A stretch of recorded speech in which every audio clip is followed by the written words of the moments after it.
Michael had coordinated 2 Super Bowl halftime shows and a presidential inauguration ceremony.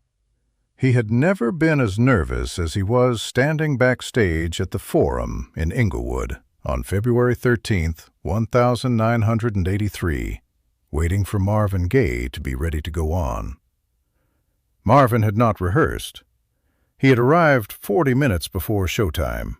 He was sitting in a folding chair, eating an orange. Michael James had been in event production since 1974. He had learned, over 9 years, that the backstage hierarchy of any major event was essentially a management problem, a set of logistics that could be anticipated, sequenced, and executed with enough preparation. He had also learned that the preparation always encountered something it had not anticipated. Today, the something was a man eating an orange in a folding chair who did not appear to be in any particular hurry. Michael approached at approximately 45 minutes before showtime. He introduced himself. He ran through the sequence. The PA announcement. The music starts. The walk to the microphone. The 2-minute performance. The exit. Standard. He had done this briefing 30 times with 30 different artists. They were all different. The briefing was always the same. Marvin Gaye looked at him with an expression that was not dismissive. It was attentive, genuinely focused on what Michael was saying. He finished the orange.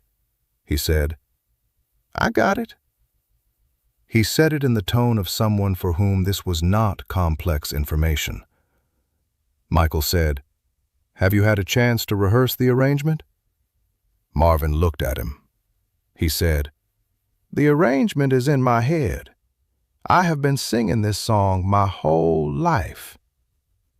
This was not the response that Michael's production experience had prepared him for. Every major national anthem performance he had been involved with had involved rehearsal.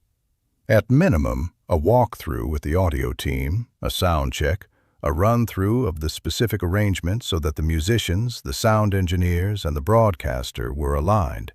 He said, "The audio team will need to know the tempo." Marvin said, "They will hear it when I start." He said, "The broadcaster will need," Marvin said, "They will broadcast what I sing." Michael stood in the backstage corridor and understood that he had encountered something his preparation had not anticipated, and that there was nothing to be done about it.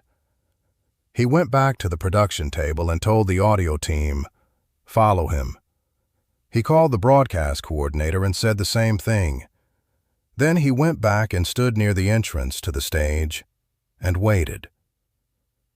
Marvin Gaye sat in the folding chair for another 20 minutes. He was not doing anything obvious, not going over lyrics, not warming up in any visible way, not talking to anyone. He was sitting. Michael watched him from a distance. At one point, Marvin looked up and caught Michael looking and gave him a nod that communicated, with some precision, "I know you are nervous. You do not need to be." Michael was not reassured by this. He was reassured, slightly, by the specific quality of stillness in Marvin's posture, not the stillness of someone who is not prepared, but the stillness of someone who has prepared in a way that does not require visible activity, the stillness of someone who knows exactly what they are going to do and is simply waiting for the moment to do it. The call came at 5 minutes to. Michael walked over. Marvin stood up, straightened his jacket. He said to Michael, "You got good monitors out there?" Michael said, "Yes." Marvin said, "Good. That is all I need." He walked toward the tunnel, and Michael walked beside him, and the noise of the arena came up around them, and then Marvin was at the edge of the floor, and the PA was announcing, and the drum machine was starting, and Marvin walked to the microphone. Michael stood at the tunnel entrance. He had a headset on. He could hear the broadcast. He could hear the arena. And he listened to what Marvin Gaye did to the Star-Spangled Banner in 2 minutes and 15 seconds, standing on a basketball court in Inglewood on a February night. He had heard the national anthem performed many times. He had been backstage for good performances and adequate performances, and one performance at a college bowl game that he still tried not to think about. He had a professional framework for evaluating these performances that was calibrated to a long experience. What he heard from the tunnel entrance on February 13th, 1983, did not fit inside his professional framework. It fit inside something else. Something that was not about the logistics of a national anthem performance, but about what it meant to hear a song you have heard 1,000 times and suddenly understand what it was trying to say. The arena responded.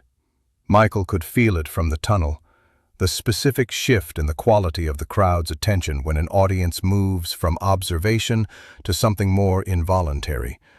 It was the sound of people being surprised by something they had not known they were capable of feeling in this context. Marvin finished. He stepped back. He walked off the floor and back through the tunnel, and Michael was there, and Marvin looked at him and said, "Monitors were good." Then he kept walking. Michael stood in the tunnel for a moment. He had a list of production tasks to complete before tip-off. He completed them. He did his job. He told the story afterward to his wife, that night when he got home. He told it to his colleagues over the following weeks when they asked how the event had gone. He told it with the specific quality of someone who is trying to communicate something that resists the summary. He said, "The man ate an orange for 20 minutes and then walked out and did that." He said, "I have never seen anything like it before or since." 14 months later, Marvin Gaye was dead. Michael heard about it the same way everyone heard about it. He thought about the folding chair and the orange and the 5 words, "Monitors were good." He had been nervous for no reason. The performance had not required his preparation, or his briefing, or his coordination with the broadcast team. It had required a man who had been singing his whole life, a drum machine, and good monitors. Everything else was the arena's problem. Michael coordinated many more events after that. He never coordinated another national anthem. Not by choice, the opportunities came. He just, when they came, found reasons to decline. Some things you do not want to be responsible for the follow-up to.